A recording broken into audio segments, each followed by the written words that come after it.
problems. In 2012, the State Office of Education in Utah miscalculated its budget to the tune of $25 million because of what State Superintendent Larry Shumway called a faulty reference in a spreadsheet. In 2011, the village of West Baraboo in Wisconsin miscalculated how much their borrowing would cost by $400,000 because a range being summed missed one important cell. Those are just the simple ones which were found out. It's no coincidence that they are both from public bodies in the US. They have a responsibility to the public and cannot easily sweep large mistakes under the rug. Goodness knows how many minor mistakes there are in the complex webs of formulas that exist in industrial spreadsheets. One Enron spreadsheet had a chain of 1,205 cells that fed directly from one to the next, with a wider net of 2,401 cells feeding in indirectly. One mistake in the weakest cell and the whole thing breaks. This is before we even get to version control, which means making sure everyone knows what the most up-to-date spreadsheet is.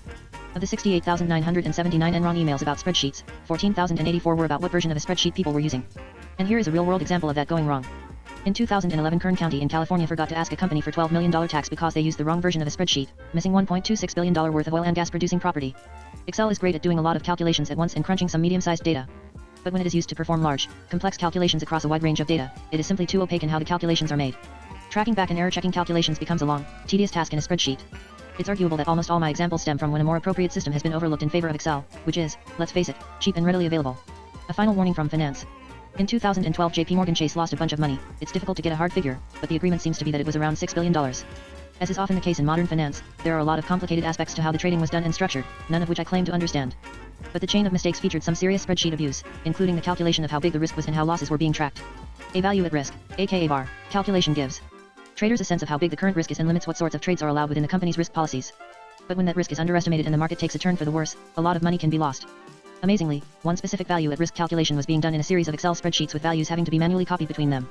I get the feeling it was a prototype model for working out the risk that was put into production without being converted over to a real system for doing mathematical modeling calculations.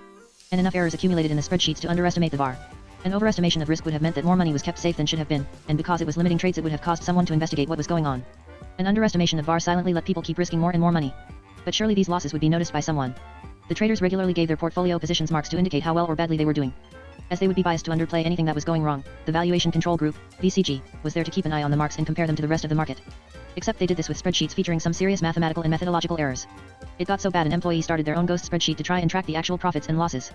The JP Morgan Chase & Co. Management Task Force did eventually release a report about the whole shamazzle. Here are my favorite quotes about what happened. This individual immediately made certain adjustments to formulas in the spreadsheets he used. These changes, which were not subject to an appropriate vetting process, inadvertently introduced two calculation errors, the effects of which were to understate the difference between the VCG mid-price and the trader's marks. P56. Specifically, after subtracting the old rate from the new rate, the spreadsheet divided by their sum instead of their average, as the modeler had intended. This error likely had the effect of muting volatility by a factor of 2 and of lowering the VAR. P128. I find that incredible.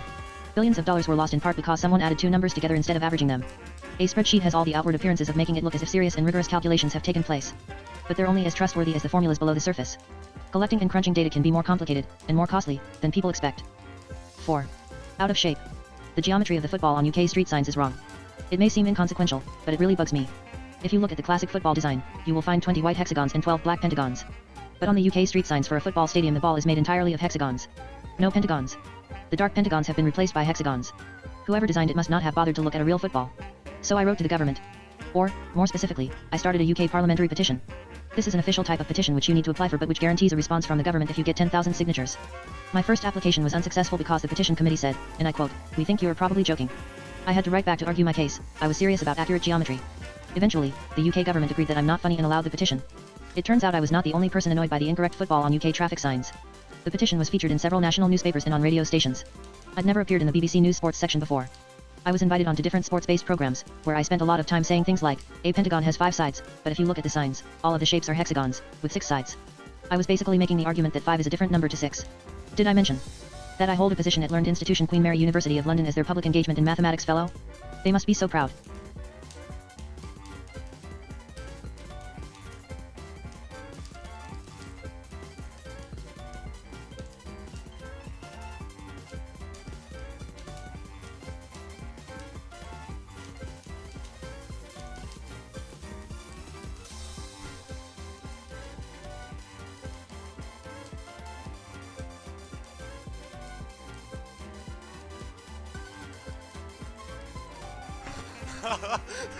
Yes.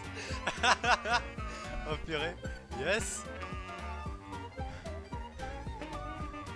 Yes. Oh purée.